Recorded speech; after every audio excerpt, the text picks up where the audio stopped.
787-278-6300. Aplauso, llegó nuestro amigo el doctor William Ruiz. Sí. Buenos días. Muy buenos días, mi gente. Feliz 2021, con muchas expectativas lindas y hermosas.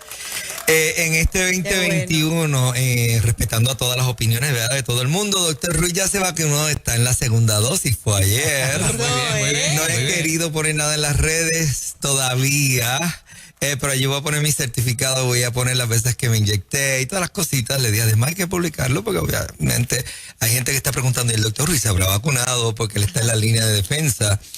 Quien tenía reservas en aquel momento fue Desma, y yo le dije, mira, esto es bien sencillo, vamos a sentarnos a ver una educación médica continua con unos expertos virólogos, de los que están hablando es de pura vacuna del COVID y la enfermedad del COVID. Y Desma, que tenía su reserva, que se sienta conmigo y estuvo sus 45 minutos cogiendo educación médica continua. Buenos días, Desma, sé que estás allí en casa en las tareas con el chico y la crisis del internet. Y él dice, ¿en serio que así es la cosa? Me dijo. Pues yo me quiero vacunar también. Y yo, pues, te felicito de todo corazón, mi amor, que te vas a vacunar y se vacunó. Ya está en la primera faceta. Ya yo culminé la segunda, 3 semanas. Doctor Ruiz se vacunó con la de Pfizer, Desma se vacunó con la de Moderna, Desma en 3 semanas y media para 4, se vacunó el sábado. Entonces va a ser la segunda faceta, se ha sentido muy bien. Igual que cualquier vacuna, amado. El bracito ahí que molesta un poquito, por aquí está mi... Todavía la curita. Sí, yo la dejo por si acaso, tú sabes, uno se cuida. Pero me siento muy bien. Yo creo que es la liberación emocional de saber que como estás al frente de la línea de batalla, dice, wow, ok, tengo algo que me protege. Y yo me imagino que así le pasa al cristiano cuando dice, tengo el Espíritu Santo que me guía, ¿verdad? Este descanso emocional, saber que no estás solo porque el Señor envió un consolador. Cuando hablas de medicina, y vas al médico y el médico te da una recetita o te da algo y dices, ay, qué bueno, voy a mejorar. Y ese aspecto emocional que es tan salubrista de tener una actitud positiva ante la vida, te cambia la bioquímica cerebral. Yo recuerdo que ese sustito de, ok, me voy a vacunar, ok, voy. Entonces, esta cuestión de los 6 pies de distancia, y están todas las personas diciendo, eso es casi ley marcial. Yo decía, Dios mío, lo que hemos vivido en Puerto Rico y en el mundo, tan lindo que era vivir como vivíamos antes, que era más sencillo, ¿no? Pero nos tocó este reto y hay que meter mano. Y pues el lunes pasado, cuando me tocó, decía, ok, voy a hacer ya, terminando la segunda faceta. Y ha sido como cualquier otra vacuna que me he puesto, las veces que me la he puesto. Yo he sido analista de todas las vacunas. Hay algunas que he dicho que sí, algunas que he tenido mis reservas. En este momento particular yo decidí, mira, yo creo que debo ser responsable, hacer las lecturas y de acuerdo a la sabiduría y la inteligencia que Dios nos ha dado, tomar decisiones. Pues yo decidí entonces estar en ese frente de batalla. Me siento súper bien, amado. Me siento espectacular.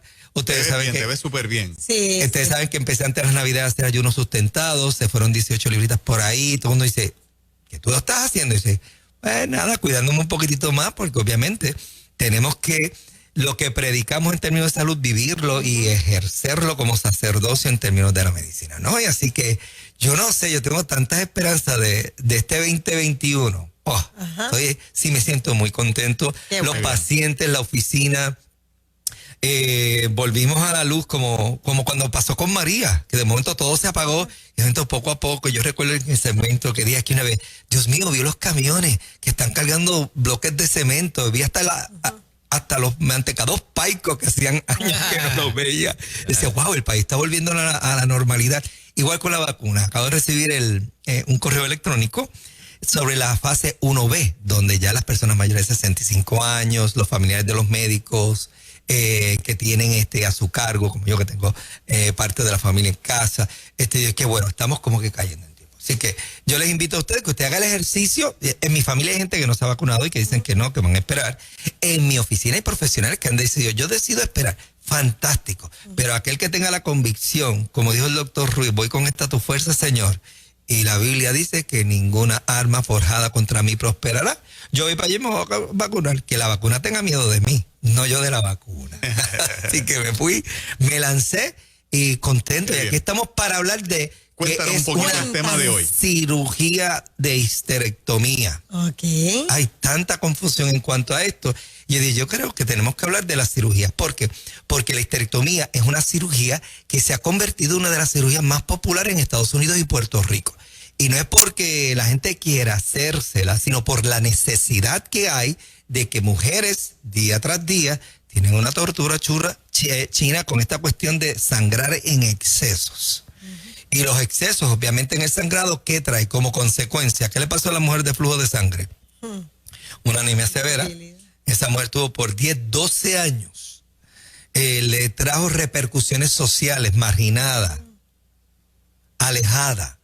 Una mujer que en aquel momento se sentía rechazada por la sociedad. Hoy día no ocurre eso, ¿verdad? Pero sí ocurre que la mujer, donde casi el 70% de la mujer prácticamente está en las filas del trabajo, de las industrias, de presidir empresas, las mujeres sufren de este mal donde hay un desorden hormonal o anatómico que las llevan a un sangrado. Y entonces una de las alternativas es histerectomía. Y pretendo definirlo para que la gente esté clara de que es una histerectomía, porque la gente dice, no, a mí me sacaron todo. Y entonces, a veces hay que tener cuidado porque en ese ejercicio de preguntar, hacer lo que se llama el historial médico, no, me sacaron todo. La realidad es que no le han sacado todo. Hay pacientes que tienen histerectomía total, hay pacientes que tienen histerectomía subtotal y hay pacientes que tienen histerectomía radical.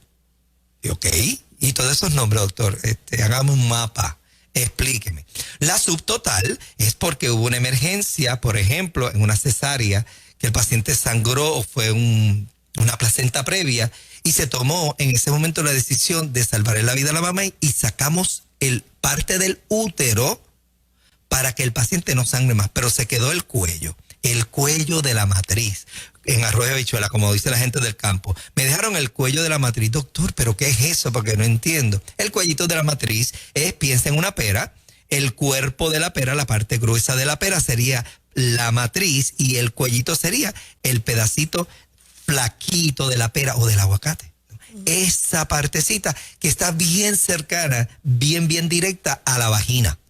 Es lo que el médico ve cuando te pone ese instrumento llamado espéculo, donde él está buscando esa parte anatómica para tomar la muestra del Papa Nicolau. Entonces, todas mis pacientes que tienen una histerectomía parcial o subtotal, se quedan con ese cuello.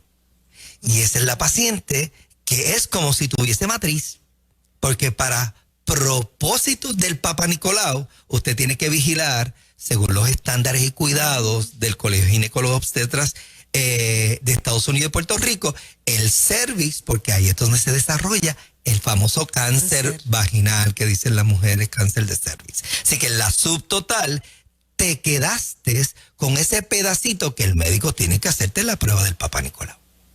Interesante, ¿verdad? Entonces, está la histerectomía total, que también no la confunden porque piensa que le sacaron los ovarios, que le sacaron las trompas. La histerectomía total usualmente me fluctúa dependiendo del cirujano ginecológico entre sacar la matriz completa con el cuello y parte de los tubos. Wow. En el ámbito del doctor Ruiz y el doctor Mere, mi partner, y el doctor Sigal, que trabajamos juntos cuando hacemos histerectomías, nosotros en la histerectomía total sacamos el útero con el cervix y sacamos toda la trompa. Solamente dejamos los ovarios. ¿Ok? Cuando incluimos los ovarios, entonces se convierte o en una histerectomía subtotal si dejé el cuello y si incluí trompas y úteros con un nombre largo, bien raro, que se dice salpingectomía con oforectomía. Wow. Sí, eso es una jeringosa interesante que significa que saque el útero, saque las trompas y saque los ovarios. Por eso, ¿qué hace el doctor Ruiz cuando hace el historial? Bueno, le pregunto, cuando me dice, me saca todo, pues empiezo a preguntar, ¿te dejaron el cuello? Ah, no sé. ¿Te dejaron los ovarios? No sé. ¿Qué tal si pasas por el hospital y pido un reporte? ¿De lo que te hicieron? De lo que te hicieron, para yo saber dónde estamos contigo. ¿Por qué? Porque obviamente ya hay médicos que se están retirando en medio de la pandemia. Muchos, pues, y en medio del cambio de récord médico escrito a electrónico, muchos se han ido como que retirados en esta etapa, en este nivel, que está ocurriendo tantos cambios. Yo decido no estar más en la profesión y se han retirado, otros lo hemos perdido, otros médicos no. Y entonces, pues estamos teniendo como que transferencia de pacientes que vienen de otros sitios. Mi médico se me murió, mi médico se retiró y vienen con esta paca del récord escrito. Y entonces ahí tengo que hacer todas estas preguntas. Y es bien importante que el pueblo entienda que una histerectomía tiene varias facetas. Cierro con la radical, para hablar en términos de lo que significa radical. Cuando usted tiene cáncer ginecológico en una etapa no inicial, sino en cualquiera de las etapas más avanzadas, entonces a usted la operaría un ginecólogo oncólogo, que tenemos unos cuantos en Puerto Rico ya, a Dios gracias, y espectacularmente profesionales. Gente, entre ellas ya mujeres, oncólogas, ginecólogas. Y el trabajo extraordinario. Es ese profesional de la salud, el especialista en oncología, en cáncer de la mujer, que te hace esa histerectomía, pero entra en un proceso radical, que es completo. Se va útero, se va cervix, se va trompa, se van ovarios, y ellos, que son oncólogos, quieren saber si el cáncer viajó por el cuerpo y comienzan a trabajar lo que se llama biopsia de nódulos, donde quieren saber si el cáncer se ha infiltrado a través del sistema linfático y los nódulos linfáticos, y si usted tiene lo que conocemos en medicina como metástasis, que el cáncer que estaba localizado en un solo sitio me viajó y se fue a otras áreas del cuerpo. Por eso es que usted dice, no, es que se le fue el cáncer al cerebro o al pulmón o al riñón o al hígado. Eso se llama metástasis. Así que hablando de la histerectomía, cuando historiamos a un paciente, el universo es amplio, y por eso es que el doctor, usted ve que le pregunta y le repregunta. ¿Y te dieron hormonas, por ejemplo? Ajá. No, a mí me sacaron la matriz y no me dieron hormonas. ¿Y cómo tú te sentiste? Muy bien. Pues ya ahí uno puede inferir que sí te sacaron la matriz, pero no te sacaron los ovarios. Porque los ovarios continúan dándote esta función de vida sexual, de vida de competencia y resiliencia en la vida, y esta paciente no le tiene que dar reemplazo hormonal. O sea que buscamos, aunque el paciente no sea muy ducho en los tecnicismos de qué le hicieron, y a veces no tienen el papelito que dice qué fue lo que te hicieron, el historial nos provee esta capacidad de preguntar ciertos detalles para llevarte a la conclusión si realmente es una histerectomía total. Para mujeres que quizás nos están escuchando y tienen que pasar el proceso de quitarse los ovarios, y tienen miedo a esta parte de que ya no voy a sentir igual, ¿eso es mito, realidad? No, esto es una realidad. A esa paciente en mi oficina yo le doy un cariñito especial en el sentido de decirle, oye, vamos a sentarnos, tenemos que hablar. Porque hay pacientes que vienen, yo quiero entrar a la sala de operaciones y sáqueme todo lo que me tengan que sacar y yo no quiero volver a entrar. Esa es la paciente que tú tienes que convencer y decir, no es tan simple como tú lo ves. Una vez sacamos los ovarios, literalmente estamos castrando a esa mujer. Es una eunuco para términos de reproductividad, no solamente reproductividad, sino en términos de fisiología. Es como castrar un varón y quitarle los testículos. En ese sentido, usted, la parte fisiológica que tiene que ver con sexualidad y reproductividad, literalmente es prácticamente cero. Claro, si usted le da hormonas fuera de esa fase, obviamente, pues sí, la persona va a poder responder adecuadamente. Pero una cosa es dar hormonas sintéticas, bioidénticas, pellets, cremas, por pastillas, a que tu ovario, que tiene un diseño perfecto, te produzca las hormonas que tú necesitas. Por lo tanto, esa paciente yo trato de, pues la consulta la extiendo entre 15 a 18 minutos más para explicarle la importancia de los ovarios en la mujer. Y digo, mira, eso es como los testículos en el varón. ¿Cuántos varones tú escuchas por ahí? Dicen, me está el testículo derecho o el izquierdo, por si acaso, porque tengo dolor. Los varones no tienen esa mentalidad. Cuando sí las mujeres, los ovarios como dan tanta candela, que si la ovulación, que si el dolor. Entonces ya está, no, sáquemelo, espérate, vamos a hablar. Permíteme hacer un análisis en el momento quirúrgico. Willy, no es menos cierto, te pregunto, que hay doctores como tú que tratan de salvar los ovarios a toda costa. es tu política precisamente por lo que estás explicando. Hay otros médicos, presumo por lo que escucho de otras mujeres, como Cintia Molina, que escribe en el Facebook Live de la emisora, que desde que parió a su nena hace 11 años, ella tiene un sangrado hemorrágico y que la recomendación que le dan es una histerectomía. ¿Se piensa rápido en eso o hay que evaluar y tal vez no haya que llegar a una histerectomía para controlar lo que ella llama hemorragia, sangrado hemorrágico? Ahora mismo tengo como 4 en fila en mi oficina. Y cuando empezamos a hablar de histerectomía y hablar, me lo van a sacar todo. Por eso el ejercicio de esta mañana de hablarle al público, porque siempre les he dicho que la oficina mía es como una muestra representativa de lo que está ocurriendo a lo largo y a lo ancho de Puerto Rico. Mira, los ovarios los defendemos con uñas y dientes, por lo menos en nuestra práctica, aquellos que trabajamos, y yo creo que está ocurriendo que ya la generación que pensaba, pues mira, sí, vamos a ayudarte, vamos a sacarte los ovarios y total usa pastillas. No, ya eso ha mermado dramáticamente. Estamos siendo conservadores con el propósito de beneficiar al paciente. Claro, si es un cáncer ovárico, ya es otro universo. Claro. Si es una hemorragia, sigue siendo otro universo y le seguimos diciendo al paciente, óyeme, déjame ayudarte, tienes quizás ovarios deficientes en términos de progesterona. Si te estabilizo la progesterona y controlo tu sangrado, todavía evito que llegues a sala de operaciones y te evito unas posibles complicaciones, porque entrar por aquella puerta quirúrgica es una decisión mayor.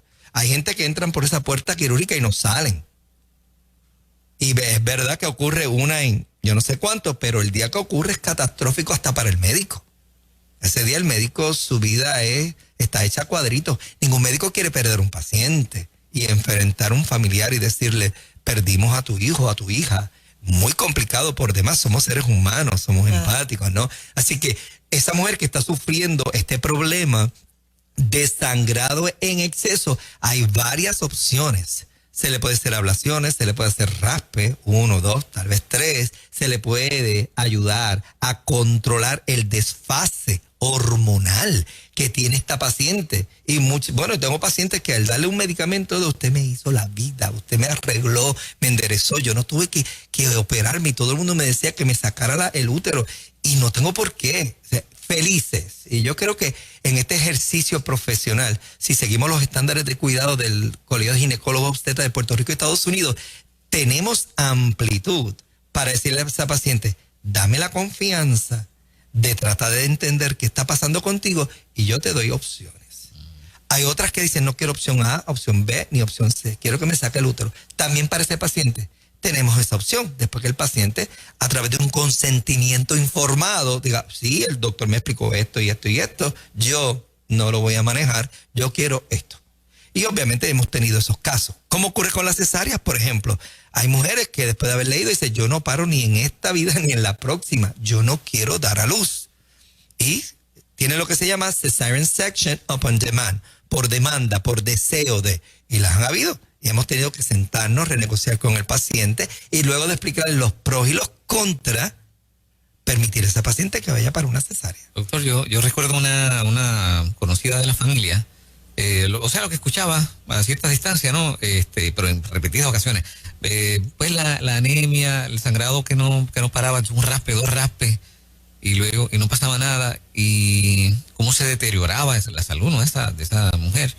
Y entonces luego recuerdo el asunto de que el médico le decía, rebaja 20 libras, se te va a quitar, rebajó 40 y no se le quitaba. Sí, porque hay un problema donde o es hormonal y muchas veces la obesidad influye, o el útero está enfermo intrínsecamente. Hay algo que se llama adenomiosis. Y este concepto un poco complicado es que ya el útero perdió la capacidad muscular de contraer. Cuando usted hace ejercicio, el bíceps, el tríceps, el cuádriceps, todos estos músculos del cuerpo comienzan a crecer y por eso usted ve a los fisiculturistas con esos músculos espectaculares. El útero, cuando pierde esa capacidad de tener contractilidad como tienen los músculos convencionales, ya no contrae fuertemente, sino que está debilucho.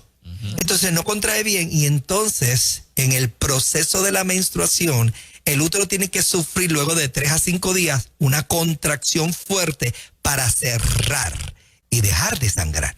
En pacientes con adenomiosis eso no ocurre y tú le haces un raspe, 2 raspes, 3 raspes, te vienes a dar cuenta y dices, espérate, este útero no está contrayendo adecuadamente. Y entonces ya tú sabes por todo el historial del paciente que el paciente dice, óyeme, si el útero está enfermo o le das hormonas todo el tiempo, que tampoco es saludable, para apagar el sistema endocrino y dejar el útero sin la exposición de la hormona, o le sacas el útero.